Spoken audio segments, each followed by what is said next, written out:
You know, I had so much fun with the word salad yesterday. I thought I'd continue taking a look at some of the content from the amazing master of using a million words to say absolutely nothing, Carl Baugh. Let me toggle things, share the screen like I like to do. And there we go. We're not going to have any crazy preamble or anything. I'm not going to wait around for the audience to show up. It's just an impromptu stream. We're not taking it seriously. Just having some fun doing something that isn't 0645 2017. Let's get right to it.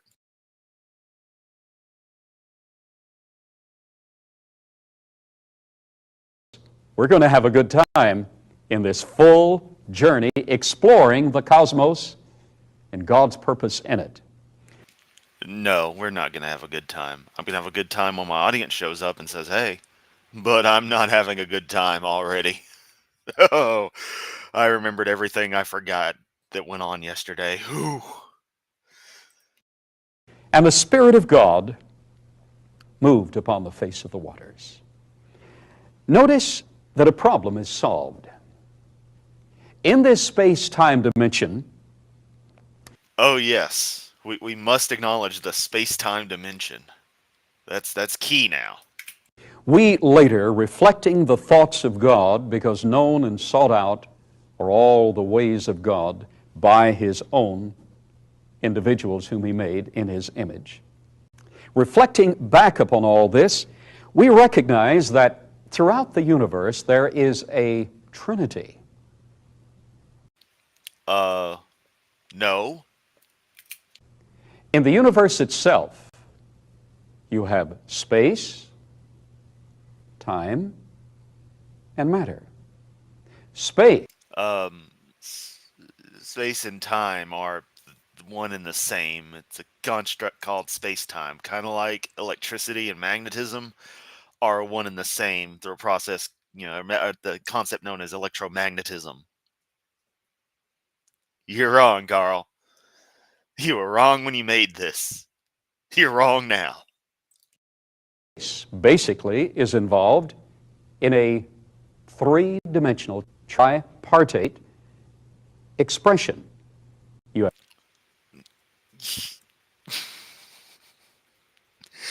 You know, I put this video on, and suddenly all of last night is coming back to me. I had just erased it from my memory and thought, well, I had a fun time with my audience. We should do another Carl Bosch stream.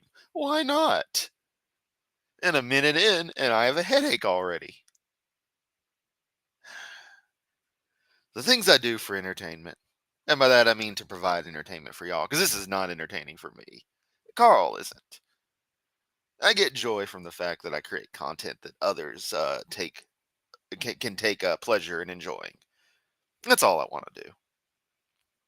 Which means we've got to keep going.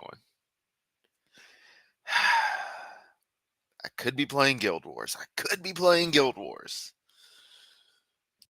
height, length, and width. Oh no, he's one of those weird people who says height instead of height.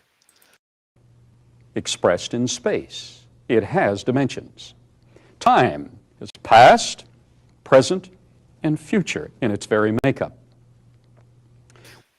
The Windows standard formatting for every program has minimize, maximize, and close.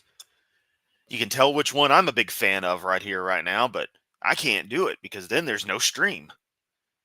Actually, what's funny is if I was to close the Chrome window, the stream would keep going because Restream doesn't care. It'd just be a blank screen. I could just stream the void. Actually, that'd be a cool idea. Live webcam footage of the universe before God farted it into existence, and it's just pure black. I might do that sometime. When it comes to matter, you have energy, motion, phenomena. Matter. Not all energy transfer is kinetic.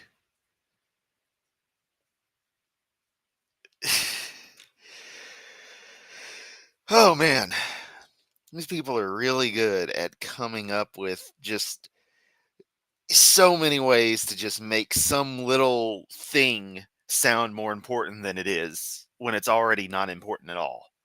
To like inflate its already artificial importance. In this case, the stupid Trinity concept. It's like, oh, look at all these things in the universe that come in threes.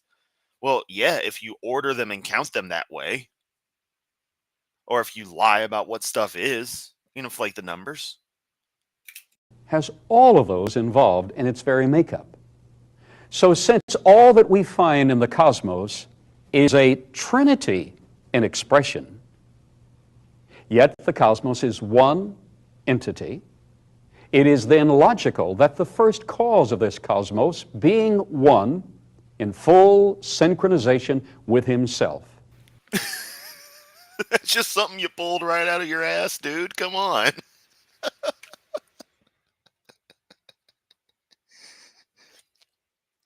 It's logical that my keys are on my desk. Therefore, it's logical that the Apollo 10 lunar module is going to come back in the year 2097. I can do it too. Was it Apollo 10's lunar module or was it Apollo 9's? I can't remember which one is orbiting the sun, but one of them is. Would also be expressed as the source, the materialization, and the influence. That means we have a tangible basis to believe that the one God Okay, it is Apollo 10's lunar module. I had to double check. Would express himself and would manifest himself consistently throughout time and eternity as the Father, the source, as the Son, the tangible expression, and as the Spirit, the influence. Yeah, Nubifier, welcome to a special kind of hell. I mean, I'm deciding to take a little mini break from 0645 2017 while he produces more stupid content. You know, I get to it in a day or two. But this Carl Baugh stuff is providing some comedy for me. Mainly in the fact that you guys get to, and gals get to hear me writhe in pain at everything he says, because holy crap, this man.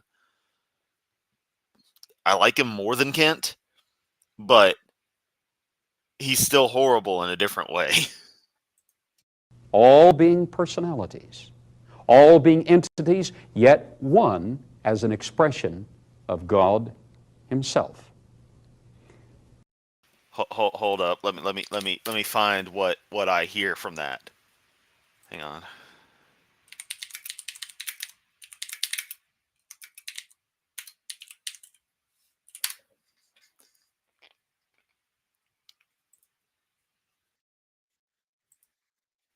Oh, yeah. Let me get that crap readied. There we go.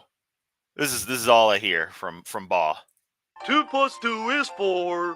2 + 2 is 4. Yeah, just that's it. That's all I hear. Ah, dang it. There we go. Back to the thing. I wish I had a way to I wish Restream and StreamYard had a way to just kind of like queue up certain, and there may be something in the paid features. I haven't looked because I ain't get the kind of money to pay for these services. Unlike someone we know, stupid ass Hovind, to where I could like queue up multiple shared windows and have them ready on the fly without having to do a couple of quick toggles inside of just. It's more convoluted than it should be. That's the point I'm going at. But whatever. I made my joke. Let's continue. Now, that not only accommodates but explains the Judaic background of the Old Testament. And they're extremely jealous of the one God, and should be.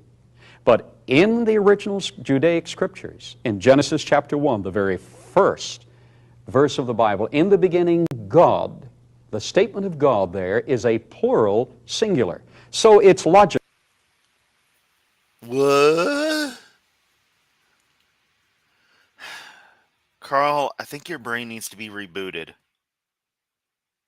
And natural that we would have in the beginning God, initially the Father, creating the heavens and the earth, material expression, and Jesus Christ in Colossians chapter 1 is credited with being the creator of that space-time dimension and the earth and all the living systems. So on that same day, you have the source,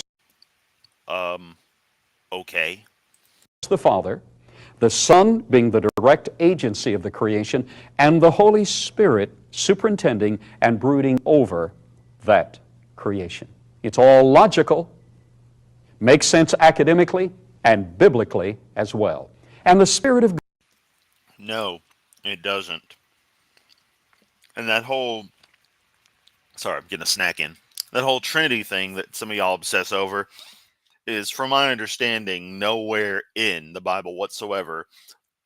And again, if my understanding is correct, was a concept that was added in to try to act as a unification of the Jesus concept in Christianity and the traditional Yahweh, what have you concept of God from the Old Testament, so that they didn't conflict with one another, because there's no God, but Jesus is also God, but Jesus isn't God. So they have the Holy Ghost concept as kind of like the Holy Spirit as kind of a blend of the two, that is the essence, and all kinds of mumbo jumbo to make it work, which is fine for your fantasy story, but don't try to act like it's actually in there, because y'all just made it up to to try to circumvent a clear contradiction, which is all you ever do. But it's one of the more known ones, and it's one that a lot of people at least acknowledge. God moved upon the face of the waters.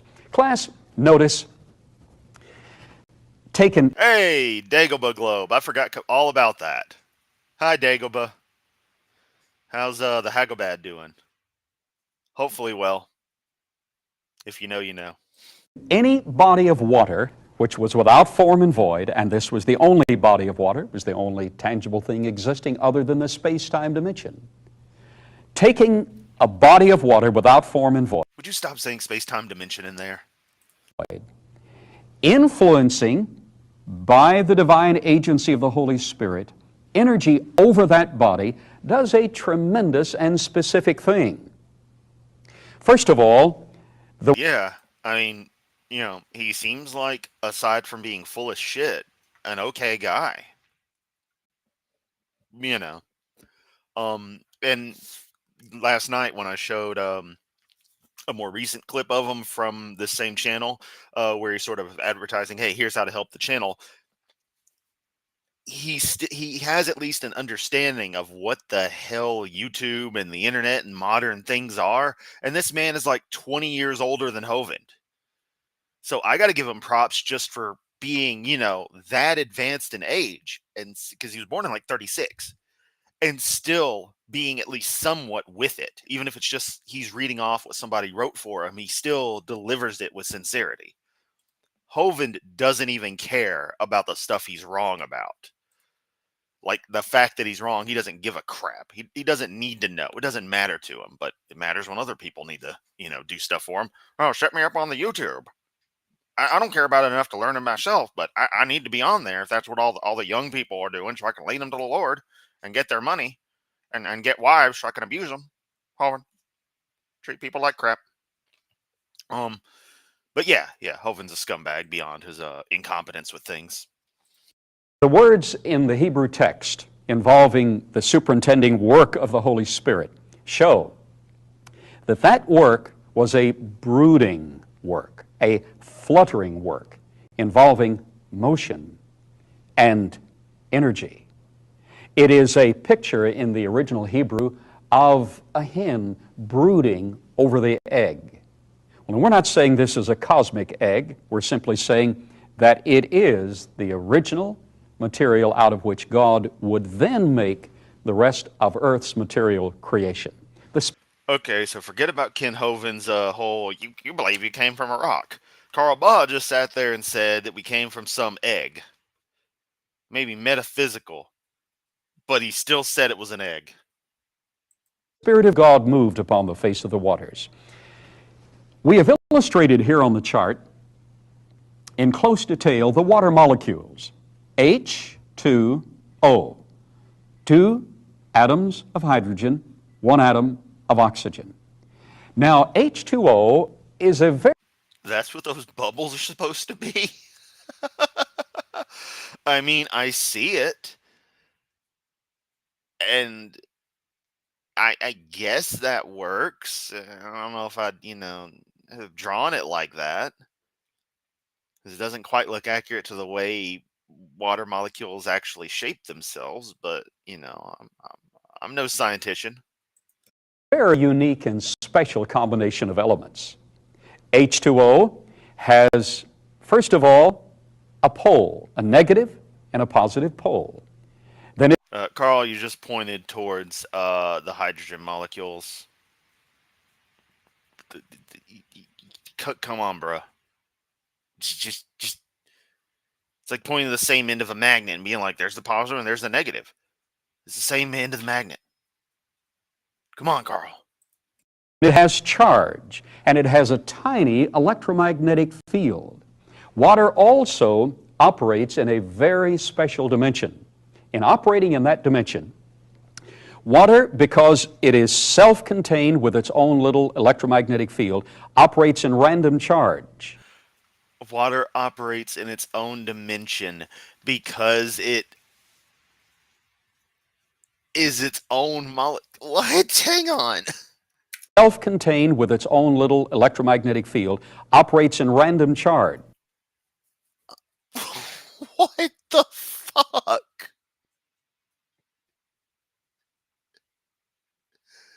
This is where Jordan Peterson gets it from? Just say random crap? And idiots will think you know what you're talking about? Holy shit. And random tendency. That means that in the future, as God would use this, water operating in random tendency would be expressed again in a trinity and in various composites of the trinity. It has solid, liquid, and gaseous form. Like every single every single other element out there. Every single other element out there. Because that's how stuff is. You're forgetting a plasma state. Get enough energy in there. That's what happens. Let's not get started on what happens when you reach the Planck temperature. It's really hot. Bruh, what are you Yet, smoking? you can combine the characteristics of solid, liquid, and gas, and you can get dimer, monomer, and trimer composite. No. That's those words. I don't think they mean what you think they mean. Of water. It is a very unique combination of elements. This water molecule can combine as the monomer, a single combination, H2O, or as dimer, H2O2, or as trimer, H6O3. Well, I prefer C3H8 myself, but what do I know? in this combination, we have all sorts of things that can occur when you add the energy. Adding the energy gives a spherical shape to the Earth. But it does something else. It overrides the natural tendency of the water molecules to operate in a random tendency, and it aligns those water molecules. Because there is independent energy added superintending over these elements, the entire spherical body takes on an electromagnetic field commensurate with the sum total of all the individual electromagnetic fields of the composite atoms. Did you understand what I just said? No! I didn't!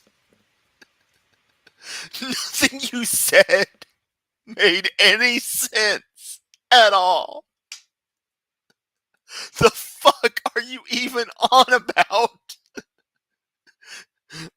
I'm sorry. After watching Logic's thing where Karl Baugh is presenting science in the 12th century or whatever, I knew Karl Baugh was like this, but I didn't realize how deep the rabbit hole went for the absolute nuttery. the whole sphere is magnetically. What the fuck are you on about? Water's in mass is effectively neutral. It's a fluid. That's how the stuff works. Do you even science, bro? This is painful.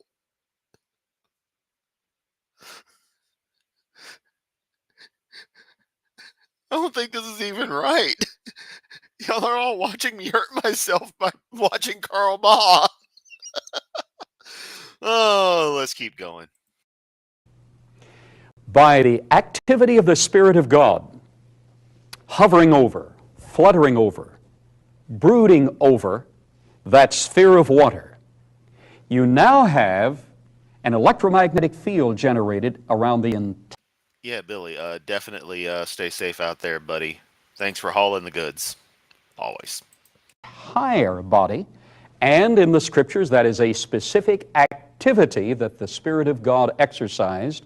Therefore, when He concluded that activity, the normal water molecules would again go back to random tendency, yet the electromagnetic field would keep the sphere in shape and keep the electromagnetic field above it in place. Bro, gravity. That'd keep the sphere in check. You don't need electromagnetism. Maybe for your crazy ice canopy that you and Hovind seem to love so much. Which falls apart quite literally because of other reasons, but bruh, do you not understand gravity? It's just in, Carl Baugh doesn't understand the concept of gravity, or how to write in a way that is remotely comprehensible. Thus his narration sucks even worse. Film at 11. It would also do something else. When these water molecules would go back to their natural random tendency, that means that normal electrolysis would occur. You would have some... Yeah, it's incredible how these creationists and these science deniers can just spout whatever and claim they know better than the experts, the people who devote their lives to particular facets of reality.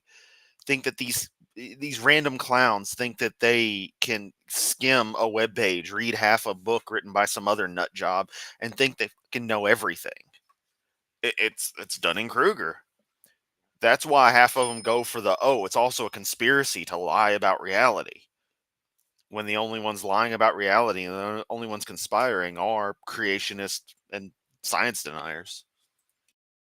Supercharged water molecules by the trillions in the pole area, which would then continue along the lines of strengthened electromagnetic energy. What I'm saying is, you would have... Carl, the Earth's magnetic field isn't a conveyor belt. It's a static field.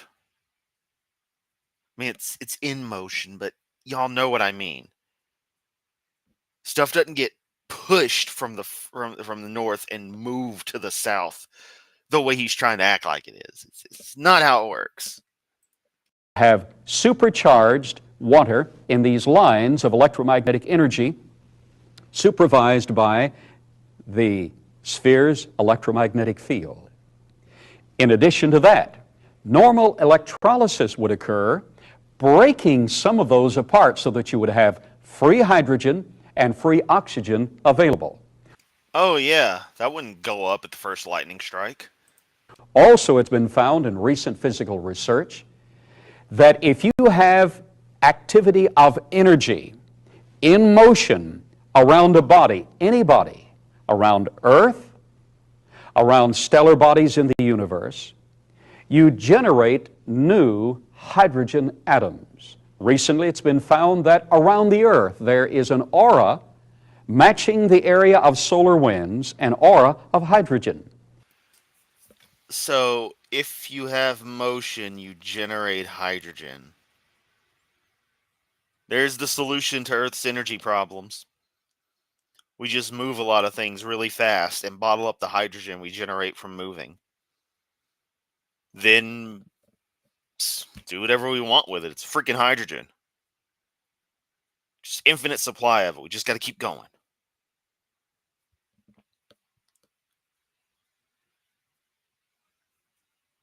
Does this man just read random things and just his brain is incapable of processing what's actually said, and so he just comes up with this insane crap?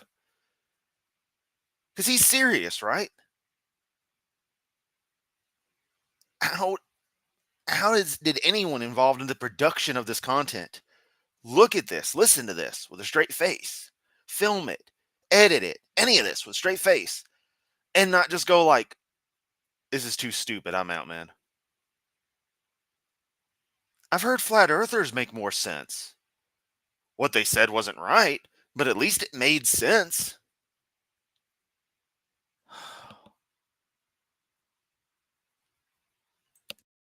Around galaxies, they found auras of free hydrogen.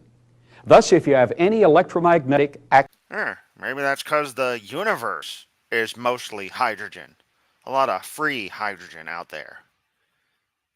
Maybe it collects around massive ass fucking galaxies because they're kind of your hotspots for gravity.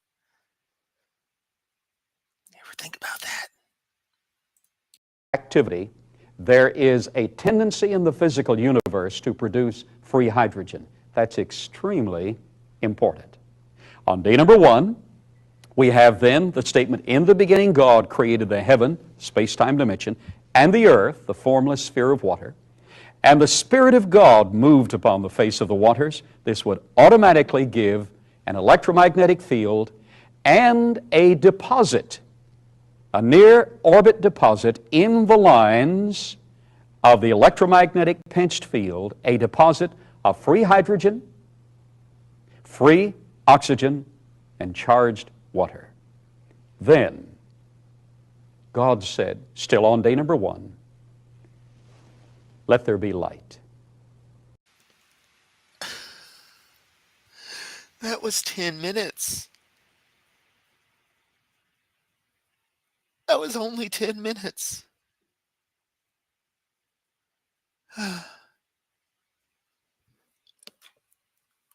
On to the next one. Oh my God, this is 30 minutes. No.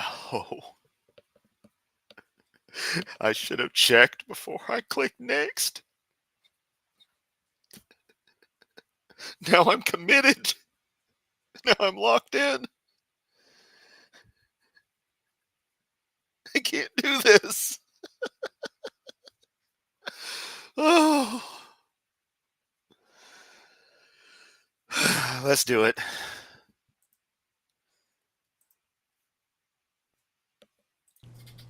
God said, still on day number 1, let there be light. And there was light. Astrophysicists are currently admitting that all the physical phenomena... Austin, isn't that what always happens? Cats always manage to literally crap on you the worst possible times. Not that there's ever a good time, but they seem to pick the perfect moments to just be like, you know what, I'm just going to get sick right on you. That way you know. Not that I want you to do anything about it, no, you try to give me medicine, fuck that shit, take me to the vet, hell no, I'm clawing your skin off. But I want you to know that I'm not doing well. So it's your problem as well as mine. Love your cat. of the universe conceivably could have come from the radiant energy of light alone.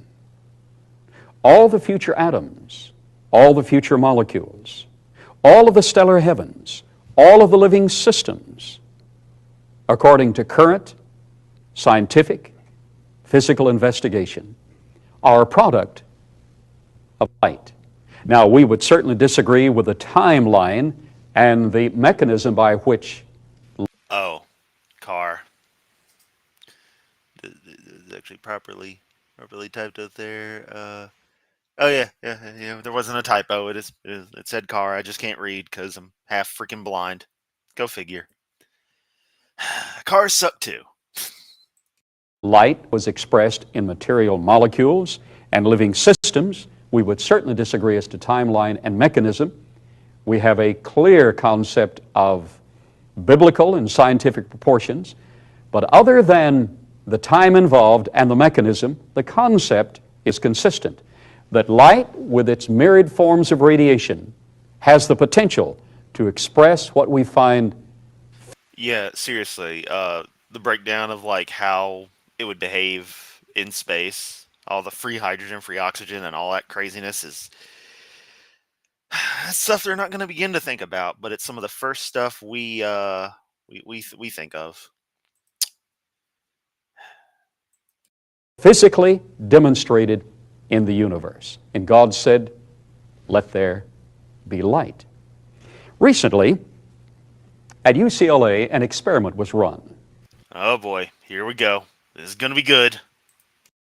Until the last few months, physicists have actually scoffed at a concept that if you have a body of water, if you express a dimension of sound, you can then produce light. That was scoffed at until recently. Seth Petterman, PhD at UCLA, ran an experiment. He simply used acoustical properties, just a sound system, incremented acoustical properties. We get it. Sound. He took a flask of water, just standard, pure water, and using a small speaker system, he bombarded that flask of water with sonar energy. Sonar energy. You can't just say he played loud music. Loud sounds.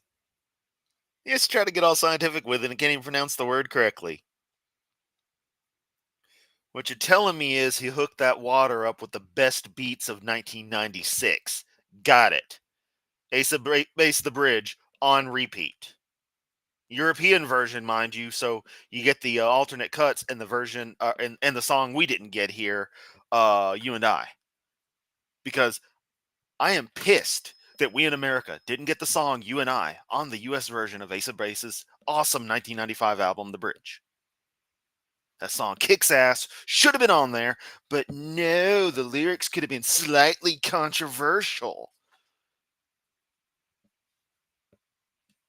Although I do like the US cuts versions of some of the songs a little better. That's neither here nor there. I'd literally rather talk about Ace of Base than watch more Carl Baugh, but Carl's what we're here for. With sound.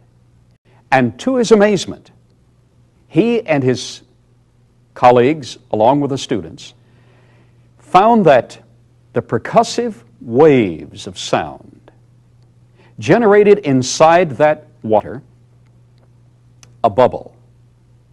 That bubble would shrink and expand in relation to the increments of the sound and actually emitted full spectral light. Thus, in the laboratory, it has been demonstrated that if you have a body of water and near that body of water you express incremented sound, thus you have light expressed.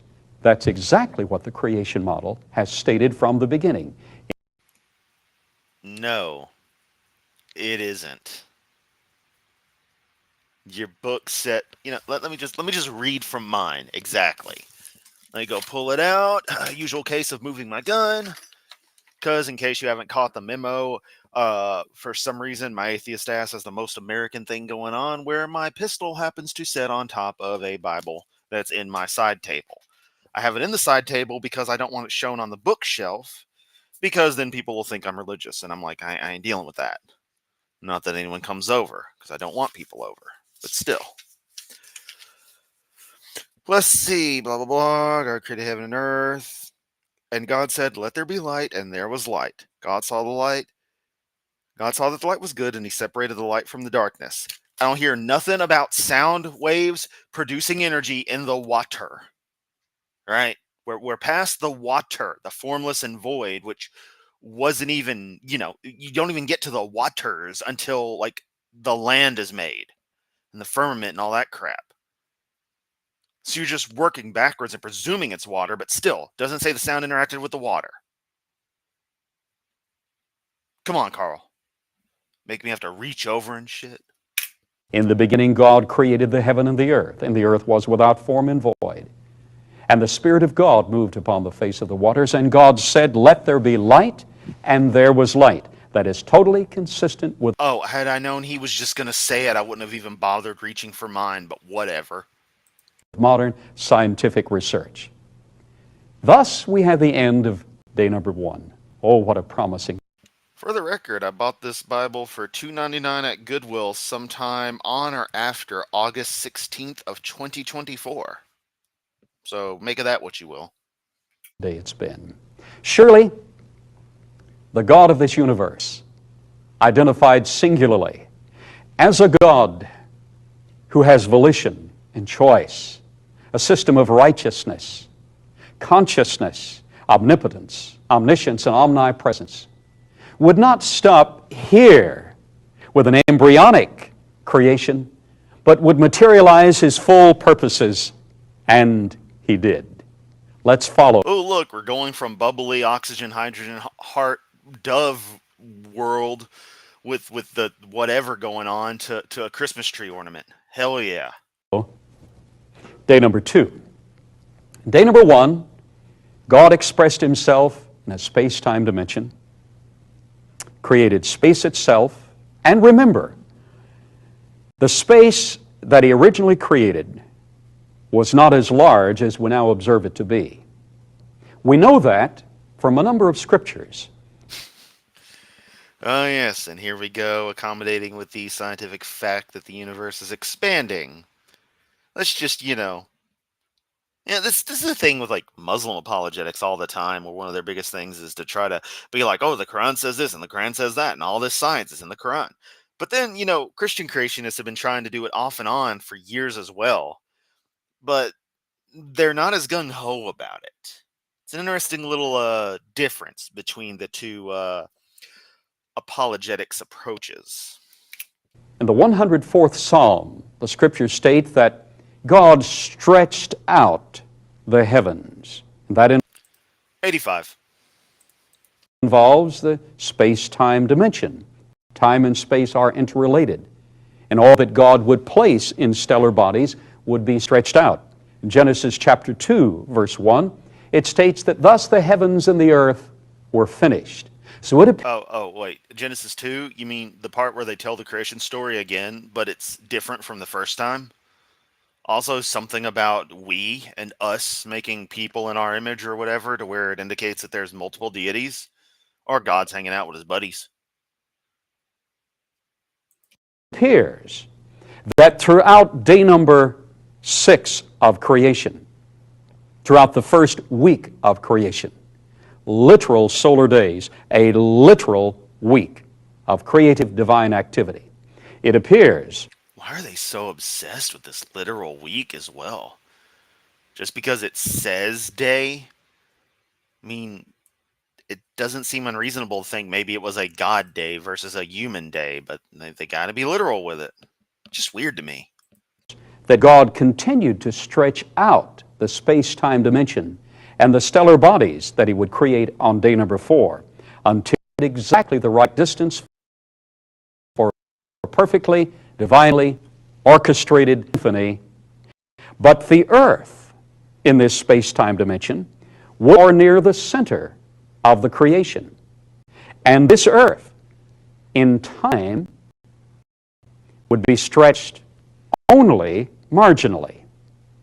Thus you... Okay, so we're talking about stretching the earth now? Okay, don't see where you're going. You have a literal 6 days of creation transpiring 6 solar days.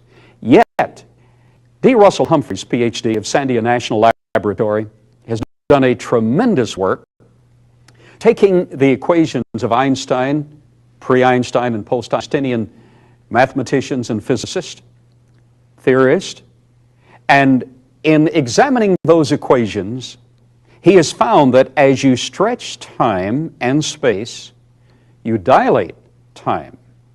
Now remember, space is not continuing to be stretched as current cosmologists suggest. It was finished. Oh, okay. So the universe isn't expanding. Thanks, Carl. The one bit of remote credit I was going to give you for at least trying to adapt your magic fairy tale to reality in a way that's at least not completely asinine, you just completely throw the opportunity out the window. Good job, buddy. In the stretching exercise at the end of the first week of creation. But at that time, while 6 literal days were transpiring on planet Earth, Yes, Phantom X, I am 100% sure that is indeed what he said, that space-time was stretched out before there was anything in it. Just, I can't process the stupid. the stretching and maturing of the heavens in perfect symmetry and perfect design without any flaws. Yeah, no flaws. Then explain the cosmic microwave background and the anisotropic nature of it. Especially that really cool spot. You know, the one that's very obvious, lower right corner of the image that everyone knows. That's pretty weird. It's interesting to think how the universe looked 380,000 years after it formed, after it started, to use poisoned language. After inflation began, we would be more accurate to say. It's really cool though that we can see that afterglow. Love that. Would mean that if we were to travel into space to the most distant of the stars, it possibly would take us billions of years to get there, even traveling at the speed of light. Thus, Dr. Humphreys has gone to great lengths in reconciling time dilation. He also points out, as we will observe in a short while, that God again, at the experience of the flood, stretched out space and time. So thus we have an Oh yeah, the whole idea of speaking and things coming, this what amounts like the modern day manifestation concept, although that's really more thinking really strongly about something, but you still say it. That's one of those weird quirks that just seems ingrained in human culture. I guess it's a side effect of the fact that if we were to ask somebody to do something and they performed the task, we spoke it into action, or we might speak to ourselves, because I'm certain humans have always, since we've had spoken language of any form, talked to ourselves, i.e., thought out loud. So it only makes sense that all of our magic, all our mysticism, all our fantasy, and thus religion being nothing more than fantasy, would contain spoken magic in that kind of way. exercise of divine proportions throughout the entire universe. But let's call your attention to planet Earth, day number 2. Genesis chapter 1 and verse number 6 states that on day number 2, God said, "Let there be a firmament." And God separated the waters above the firmament from the waters below the firmament, and it was so, and God called the firmament heaven. In the evening and the morning were the second day. Now, anything above the surface of the earth is in the direction of heaven. It's absolutely clear that there was a particular dimension of this firmament called in the Hebrew rakia.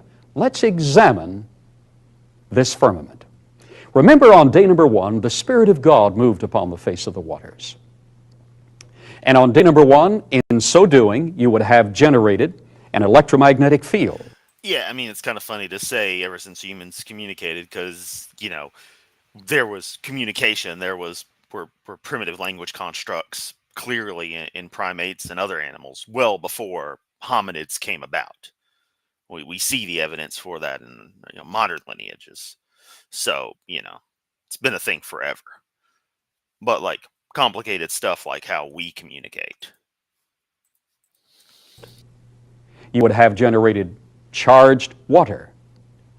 Which seriously brings up the amazing wonderment that we'll never be able to figure out of before written text, because we barely know with written text, a lot of the oldest ones, how the languages were actually spoken properly. Um, it'd be amazing, if there was a way, but we never could, but to hear what some of the earliest languages from, 100,000 years ago might have sounded like, the way we communicated back then. Just, it's one of those things you'll never know. And that sucks, but can't know everything. I'm just glad we survived. Free charged hydrogen and oxygen available in these lines of electromagnetic energy. Oh man, here he is, back to the hydrogen and oxygen and the magnetosphere. Carl, what's generating the magnetic field? If the planet's just water, there's no iron or anything in there, no massive, core like you were describing in your weird prolapsed anus of a globe earlier. Last stream. Let me emphasize the importance of that field of electromagnetic energy. Russian scholar Dubrov and American scholar R.O. Becker spent decades analyzing data and running experiments and have found that all biological systems are dependent upon the Earth's... Yeah, Austin, at the beginning of this, Carl actually brought that up, mainly the Tiamat story, and brought up how all the other myths out there involve those exact concepts, but the Christian one doesn't. Nope, it's totally different. It's the same. Earth's magnetic field for cellular communication. Did you get that, class? All biological systems, including the insects, the butterflies, the arachnid. Did this dude just say everything biological is a cell phone? Like an old school Nokia 3300? I wish I was that indestructible. My right knee ain't worked right in like 15 years. The reptiles, the dinosaurs, the great cats, the avian creatures, the birds, man himself, in cellular communication, are all dependent on the Earth's electromagnetic field. The Earth... No, we're not. We've been to the fucking moon. Earth's magnetic field means bugger all. Heck, it means bugger all on the surface. The magnets in my computer speakers are more powerful than the Earth's magnetic field. Carl, what the fuck, man? Earth's electromagnetic field provides an entity, a flow field. The internal structure of the cell... This boy's about to go full-blown electric universe. I don't like it. Oh man, I know Hovind is out there. And yeah, he's a horrible person. But Carl just takes all the horrible person points that Hovind has and decided to change his spec sheet. His character sheet shifted over to everything's freaking mental. I both love and hate that I decided to do this series. Because yes, this is going to be a series. I need to get out more. Cell and the very molecules themselves and the subatomic particles respond to that flow of energy and are dependent upon that field of energy. Thus, the work of the Spirit of God on day number 1 was necessary for living systems that would be created in the future, in the week of creation. But now, envisioning those, intending those with His own purpose, the Creator designed on day number 2 a very special habitat that would be optimal for generating the perfect environment. All right, so it's going to have the little running wheel on the back side. The water bottle is going to be at the front for easy access. It's going to have a pull-down ramp door, so you can just scurry out if you want to. We're not going to go for any of the little piping or anything because this is a rat cage, and rats don't do that. They don't really do the running on wheels either, what with their tails being what they are, but sometimes they get in the mood. Mice will do it a lot. Now I miss my rats. I would get more, but they're... I can't deal with them only living 2 or 3 years. Seriously, pet rats are awesome. If you ever think you might want some, give it a go. Get a pair of them.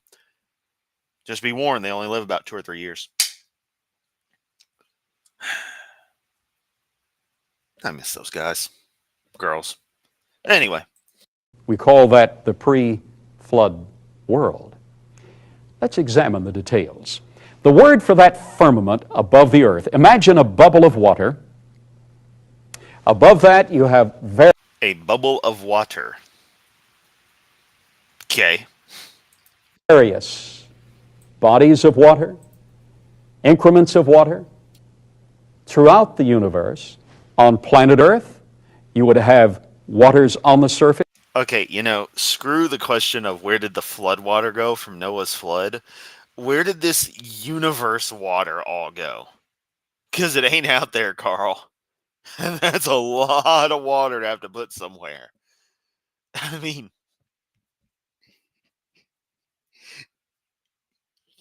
I don't think you understand how empty space is and how dense water is for it to be filling all of that empty space. Oh, man. Just, and people take him seriously. People think this guy knows anything. Wow. And waters inside the surface of the earth, but suspended above the earth approximately 10 miles. We know it would be approximately 10 miles because No, cats can be pretty well trained to realize, oh, these are friends. And obviously you be safe and never let the rats out. In fact, one of my cat Gimbu has hunted mice. There was a problem at my old place where mice had found a way in, field mice, and he had successfully hunted several. But he knew that the rats, they were on my shoulder, not to go near them. So he was able to separate them. So you always want to be careful when you have mixed species predator and prey type kind of stuff. But I've never had an issue at all. Indeed, the cats, if they get curious about the cage, the rats will jump at the cage and scare the cat away. So they're holding their own. Given a specific diameter of the earth and giving the optimal electromagnetic field, giving the fact that it was charged appropriately, its lines of energy would be pinched and concentrated. Thus, the optimal area would be approximately 10 miles above the pre-flood globe. Amazing. That's the exact same number Ken Hovind pulled out of his ass. So, in that area, imagine a very thin bubble of water. But now, this bubble of water had very special dimensions.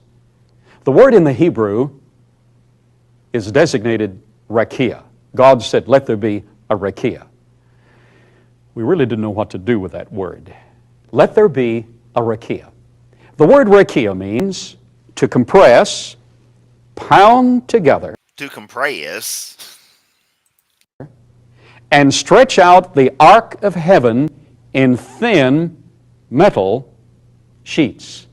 Class, did you get that? To compress, pound together, and stretch out the arc of heaven in thin metal sheets. and thin metal sheets. And this class, did you get that, is so condescending. It's not. I know that is advised against in all teacher training. That's anything decent. You don't talk to students that way, be they adults, kids, what have you. Unless you want to be a jerk ass. There was nothing but water available. How could there be metal sheets? Are we suggesting that God built a metal dome above the earth in this original creation and symphony design? Not at all. We didn't know what to do with that until at Lawrence Livermore National Laboratories, later verified in other labs internationally. They took the elements of water under super cold conditions, added energy. The oxygen of Under super cold conditions, added energy. So they warmed it up. Come on, Carl. This is basic physics now. What are you trying to say, buddy? You're not saying what you're trying to say. I'm trying to help you out here. I'm just talking to an old VHS tape, so what does it matter? I hope y'all are enjoying this. Water simply turned blue. But when they took the hydrogen of water, or hydrogen separately, compressed it under super cold conditions, that hydrogen, which is at the top of the Mendelevian chart of metals. What? Hang on.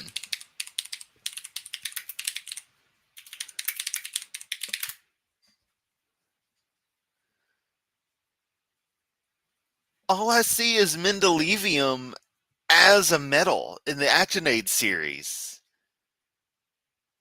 There's no Mendelevian chart of what the fuck? I presumed you're trying to say periodic table of the elements, but what the fuck? Carl.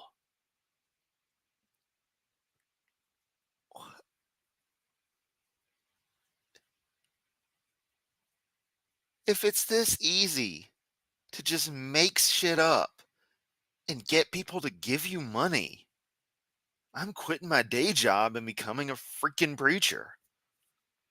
Wander the streets spouting random crap until I got a cult following. If you can do it, I can do it.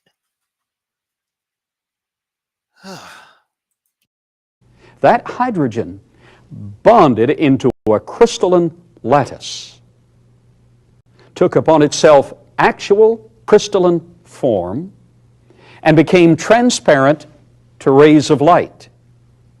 As they compressed it more, in 1/1,000,000th of...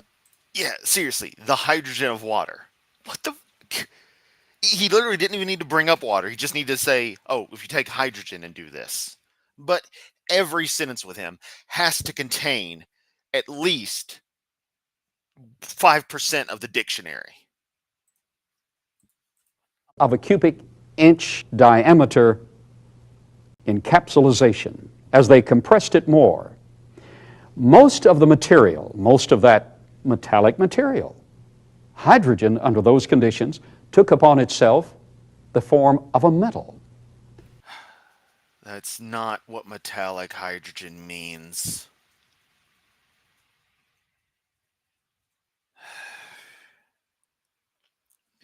Tell me you have less than zero idea what you're talking about without actually telling me you have less than a zero idea of what you're talking about. Crystalline in form. That metallic crystalline hydrogen in the laboratory remained, for the better part, for the larger part, transparent, at least translucent to light. But in very tiny... Wow, I'm surprised he didn't say at least translucent to light. That is to say that when light shines upon it, a small portion of it goes through because its properties are not to be fully opaque. That is what I'm referring to with translucent. You know, it just hit me. You could train a chat model to convert a normal sentence into a Carl Baugh sentence by simply having it explain every single critical portion of the sentence in detail after saying it. If I gave two shits, I'd try to make that a thing. But I don't have the time or energy for the joke. Grains. Or honestly, the skill, but you know. It became opaque and became superconductive.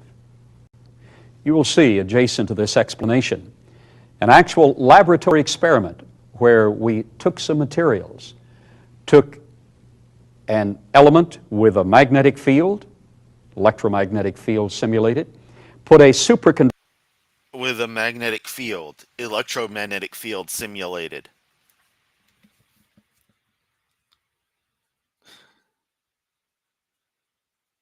I'm sorry, I don't have words. This man is an idiot. I mean, I know we all know that, but Damn, Carl.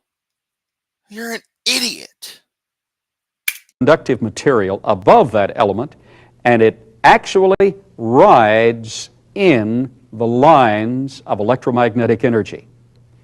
That's what superconductivity does. Therefore, on day number 2 of creation, when God took the elements He had used, had created on day number 1, and the elements separated by the Spirit of God into this electromagnetic field above the earth, when that was done, then when God added energy, it appears that the hydrogen bonded into a crystalline lattice took upon itself a metallic form, first became transparent, and then as pressures were added further, molecular and atomic crowding occurred, and in tiny grains, you will actually experience superconductive opaque material. Thus, it would ride. Wow, so we have superconducting grains of supercooled metallic hydrogen, which according to Carl Baugh is basically transparent steel sheets of hydrogen, as opposed to, what metallic hydrogen actually is, which is hydrogen having the properties chemically, electrically, of a metal, not necessarily behaving explicitly like a big old sheet of steel or something. Because metallicity in elemental in the subject of elements, that aspect of physics, doesn't mean what people think it means. In suspension above the earth. Now, it has been found in laboratory experiments that if you add a little disturbance to that superconductive granular material, that is, if you were to add some more compressed water molecules and disturb the chain, it superlevitates. That is, not only does it ride above the magnetic field, but it actually rides in suspension below the magnetic field as well and keeps itself.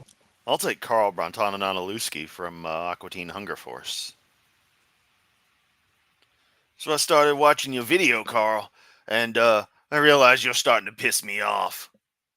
Sorry, my Carl from Aqua Teen isn't very good, but in a symmetrical, pinned area of the flux lines. Therefore, scientifically in the laboratory, we have verified the plausibility of the creation model for generating, approximately 10 miles above the Earth, a superconductive, transparent, crystalline form with... You want to know something crazy? Star Wars universe. Glass apparently doesn't exist. Because as far as I am aware, everything that is transparent on your starships and on and even on surfaces, planetary surfaces, the windows and all that, is like transpara steel or some other transpara whatever material. The windows in Star Wars, the cockpit windows, everything is steel. Space steel, Star Wars steel that's transparent. It's fucking wild. And I kind of love that and kind of hate it at the same time. It can't just be glass. It can't just be a crystal. It can't just be some really cool polymer. Transparent steel. It's so extra. With grains of material being opaque and maintaining it. Now, you'll find in the inset a visualization showing that the light going directly through such a material would be trapped in shortwave radiation in the opaque material. But the transparent and translucent material would actually transfer the mid-spectral and long-wave radiation of light and actually photomultiply of that light and enhance it. Thus, on day number 4 of creation, which we will address in the near future in this creation and symphony model dissertation, on day number 4 we'll see how God could set the stars in that firmament. By setting the stars in the firmament, we're not suggesting that God place the stars in the firmament. The word set in the Hebrew is Nathan. It means to add and to yield.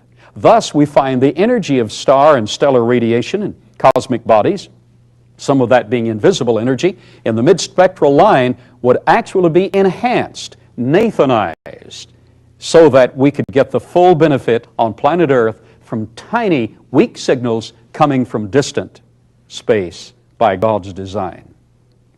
I'm simply saying... You're not simply saying anything, Carl.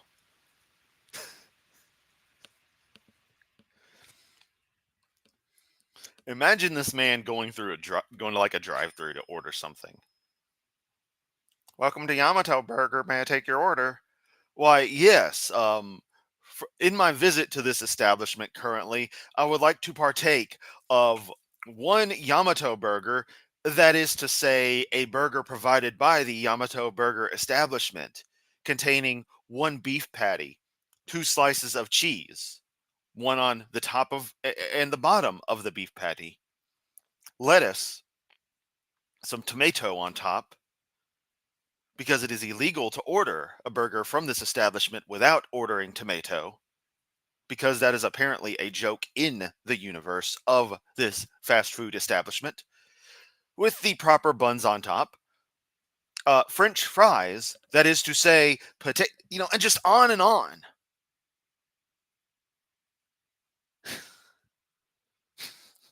Just, I could make that into a whole fucking thing of skits. Is Carl Baugh doing absolutely anything? Good Lord. That the creation model makes sense. I'm saying that you have water composing the elements of that firmament, and specifically hydrogen being the central element. The entire firmament was probably only a few inches thick. Many have envisioned it being hundreds of feet thick or miles thick. Not so. Only a few inches thick, because we have calculations indicating the amount of water that would be precipitated later. We have calculations involving the characteristics, the physical characteristics, so that the following would occur. You don't have shit. The mid-spectral and long-wave radiation would transfer right through the firmament, actually be enhanced in the firmament. But the short-wave radiation designed into God's original creation would be assimilated into the opaque material and reassimilated back into the energy field of the firmament itself. Thus we find orchestrated a beautiful design. Okay, As hold up.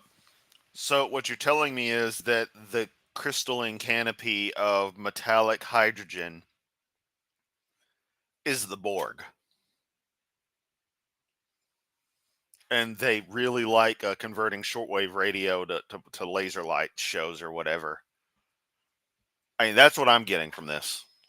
Your mileage may vary.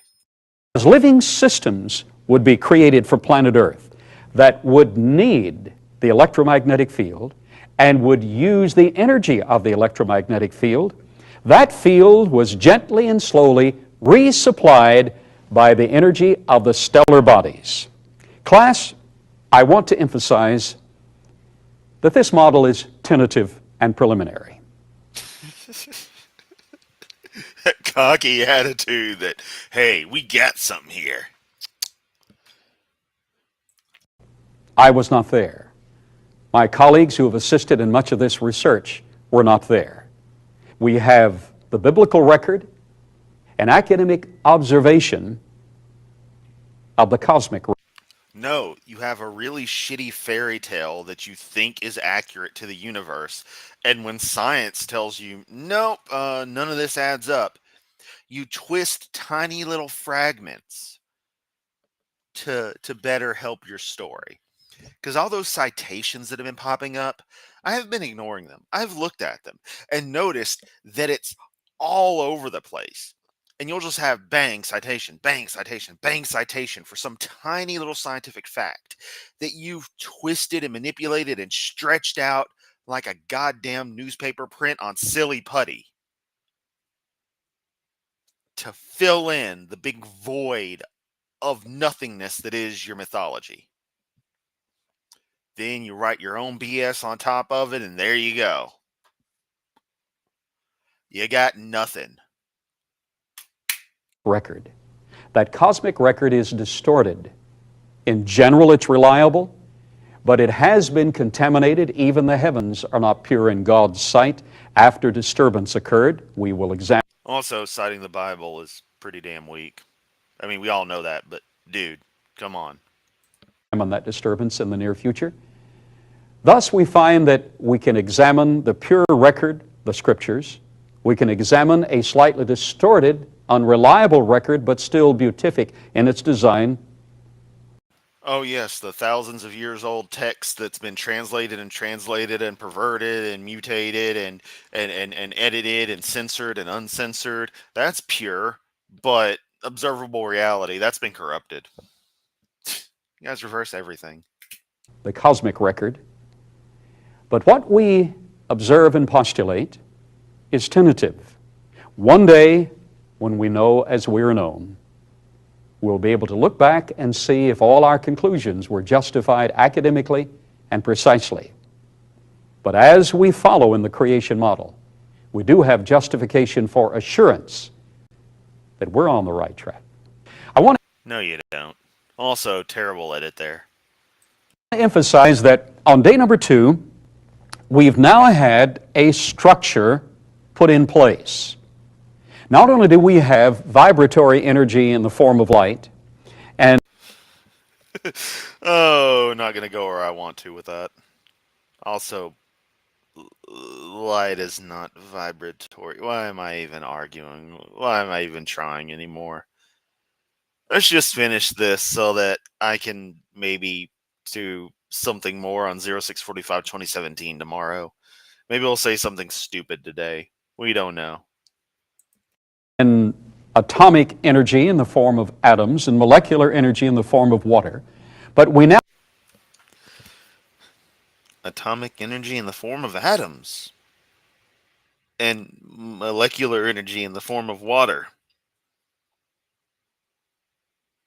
Carl truly has no idea what the words he's saying mean. have a structure above a structure. We have a crystalline structure. So we actually have a form coming into place with an interplay of creation in symphony. Let me illustrate what I'm talking about. In Discovery, No, don't. Please don't. I will not let you do that. Stop right now. Get on with it. So I can do something else. This is torture. magazine, recently it was published that the vacuum of space influences the atoms. We're not just talking about independent entities. Everything about the creation is a part of everything else about the creation. The world, Discover magazine went on to say, the world is at its most basic level a connected unit, and creation and symphony recognizes that, appreciates that, and is built Later, Maria. Be sure to give the doggo some pets for me. upon that concept. This magazine further went on to say that stars and atoms and the vacuum all are part of a single, seamless whole. Now, watch this class. It will not be until day number 4 that God coalesces some of the energy of the light that He created on day number 1 into stellar bodies and galaxies. But even in the preparation, the physical dimensions of the earth in its nebular form on day number 2 is still a part of the orchestration of the entire design.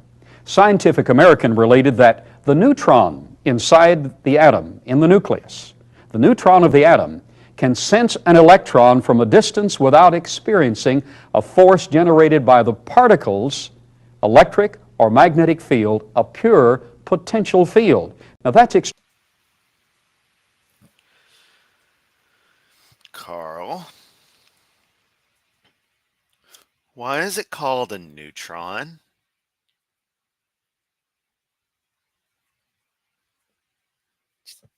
Take your time. Get back to me on that. I'll give you a hint. It's because it's got a neutral net charge compared to the positive charge of the proton or the well-documented negative charge of the electron. Just take all the time you need to figure out why the neutron gives zero fucks about the electron. Extremely important. That means that not only the space between the surface of this watery sphere and the crystalline firmament plays a part, not only does the space itself play a part, not only does the vibratory oscillation of light itself play a part, but inside the very structure of the atom, there is a sensing mechanism related to the entire seamless whole. No, there isn't. What a wonderful creation. No, it isn't. Because you're just making shit up and none of it's created.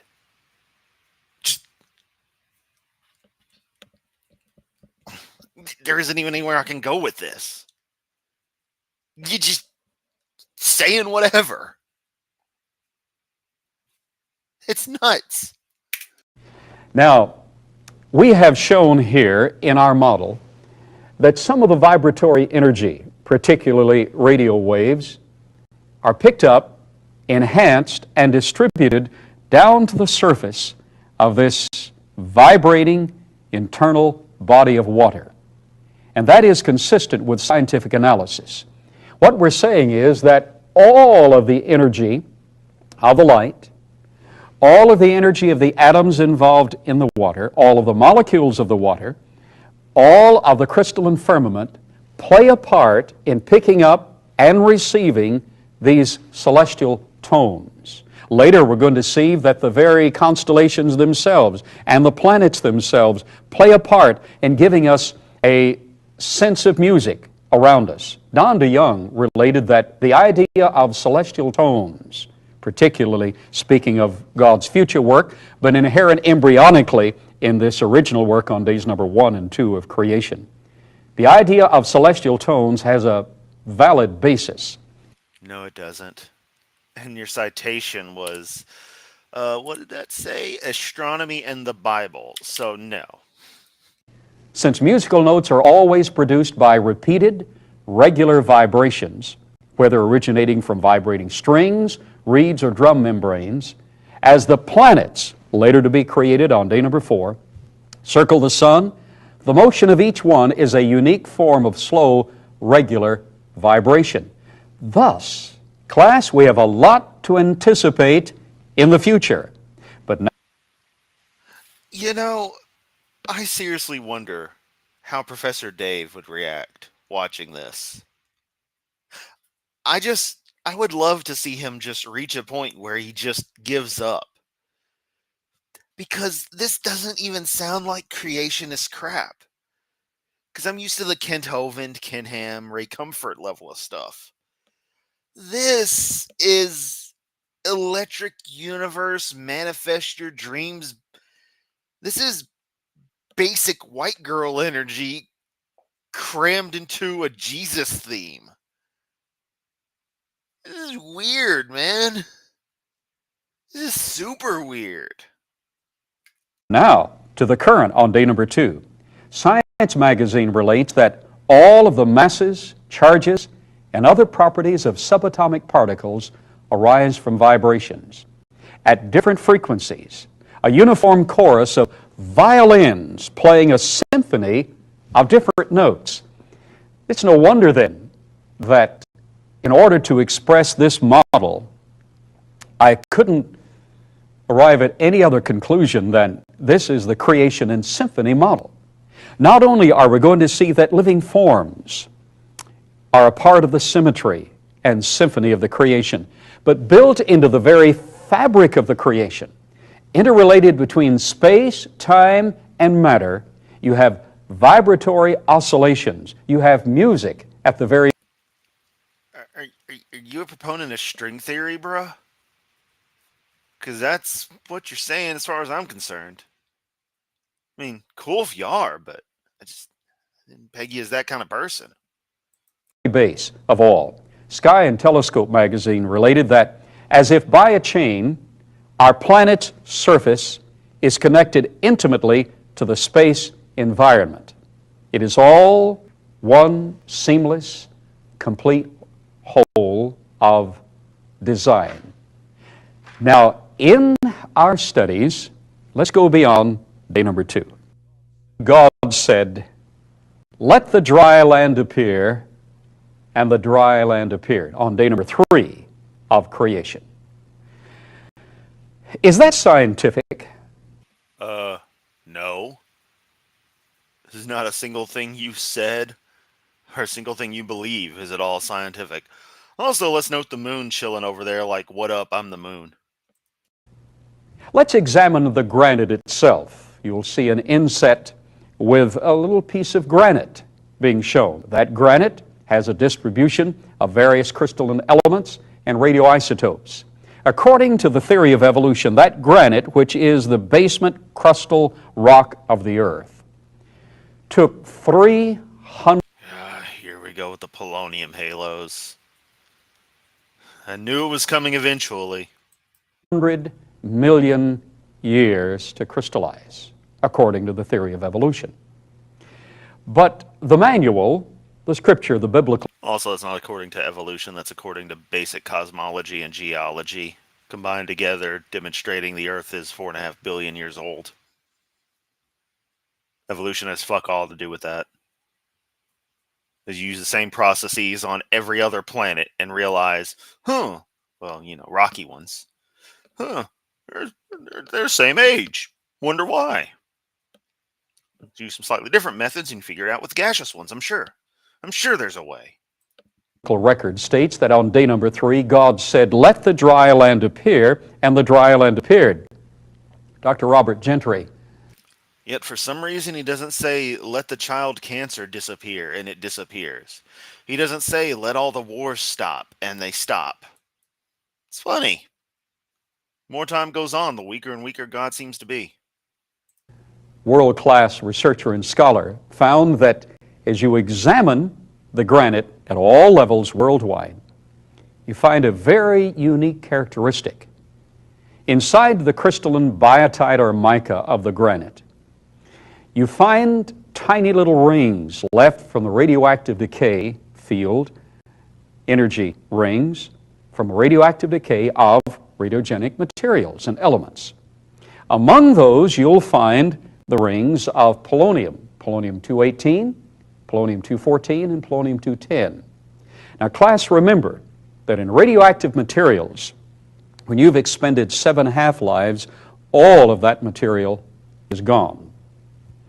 Now, in order to have the rings left by the decay of polonium-210, whose half-life is about 22 days, that means that the outside of the creation time potential would be a matter of weeks at best, but it's better still. Dr. Gentry found rings left by the radioactive decay of polonium-218. The half-life of polonium-218 is less than 3 minutes.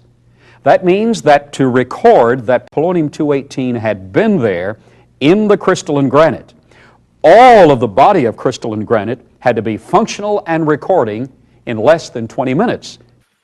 This just in, granite is a machine that records. The fuck, Carl? Also, polonium halos are well explained. I am not versed enough in it to be able to come up with even a half-assed explanation on the fly. But like everything creationists claim spits in the face of what actual science says, it's a complete load. Because they're complete loads. I mean, I know we all know that, but that's the number one thing with creationists. If they say anything, presume they're lying. Which is weird, because you'd think they'd be the last ones to lie. Until you realize religious people are nothing but liars constantly. At least religious leaders. Lying to the faithful masses, manipulating them for their own ends. It's quite telling, really. Because in that time, all 7 half-lives would have been expended.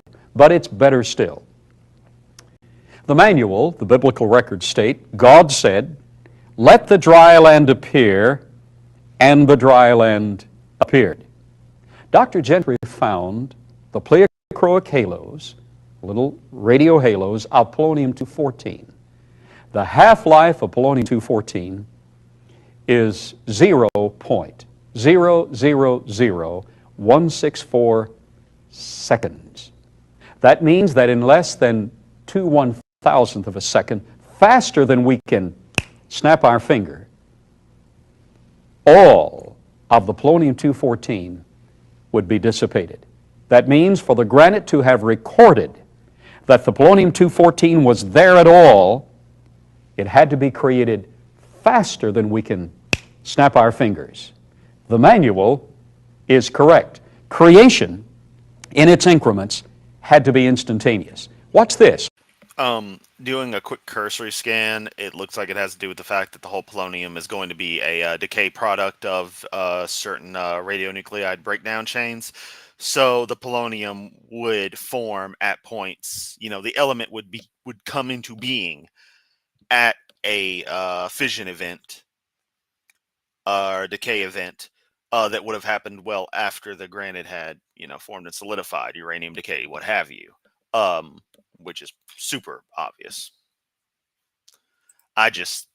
That's just me in a cursory scan of this, what I was able to infer reading, a couple of lines of text when I looked up creationists and then followed from where it went in a particular web page. So, yeah. On Dana could be completely wrong, but that's what I immediately interpreted. And I'm like, oh, yeah, that makes total sense. If you understand anything about radioactive decay, it's not the uranium from Chernobyl that was the problem. It was the cesium, because the fuel had gone through a good bit of usage, and so there were a lot of decay products in there. Had it been a freshly loaded reactor, the contamination wouldn't have been near as bad. Number 3, the dry land appeared. What do we find in the dry land? We find the signal, the signature, in the granite. But as we look further beneath that, we find great reservoirs of water, even today. Below that, you find great... No. Just no. Pockets of asphalt, hydrocarbons. Below It says asphalt. No. that, you find radioactive materials. And has been observed by geophysicists that at regular intervals... Oh, God, yeah, we are only 1 minute left. It's almost over. Incremented intervals inside the Earth, you have a barrier of radioactive materials or a band of radioactive materials, then a barrier of moderating, insulating materials, all the way down. Bruh, you're talking about radioactivity. Moderation means something completely different from what you think it means. You really don't want to use that term when dealing with radioactive masses unless you know exactly what it means in that context. For those of you who don't know, your typical fission reactor, the neutrons that are released in decay events are actually too high energy to cause more fission. They've got too much energy to actually wind up bonding with other uranium atoms that they may hit. So they have to be moderated, i.e. slowed down by materials, be it water, graphite, what have you, to just the right state to where they will bond with the uranium molecule, presuming your normal uranium-based uranium atom, presuming your normal uranium-based reactor of most common types. That causes the instability, which is likely to cause a fission event and continue the chain reaction. So to say moderation, it's kind of bass-ackwards from what you think it is. The moderator, yeah, it slows down, it lowers the energy of the neutrons, but its intent is to actually speed up the reaction to increase the reaction. So it's bass-ackwards from what he thinks it is. Yes, I really like nuclear physics reactors, to the degree my layperson self can understand them. Down to the core itself. Now, the core is extremely important. All of this is extremely important. Are you getting the idea that in creation and symphony, on day number 3 of creation, when God said, "Let the dry land appear," all of the dry land of planet Earth appeared as an orchestrated unit. I'm going to quote Kent Hovind here. That is stupid. With a central iron nickel core whose primary function would be to keep the magnetic field appropriately oriented. It's over. We're done. I made it through. I regret my decision. That's enough Carl Baugh for a week or two. I'm definitely going to continue this, but it's going to be a bit. Thank y'all for stopping by. I'm going to go relax and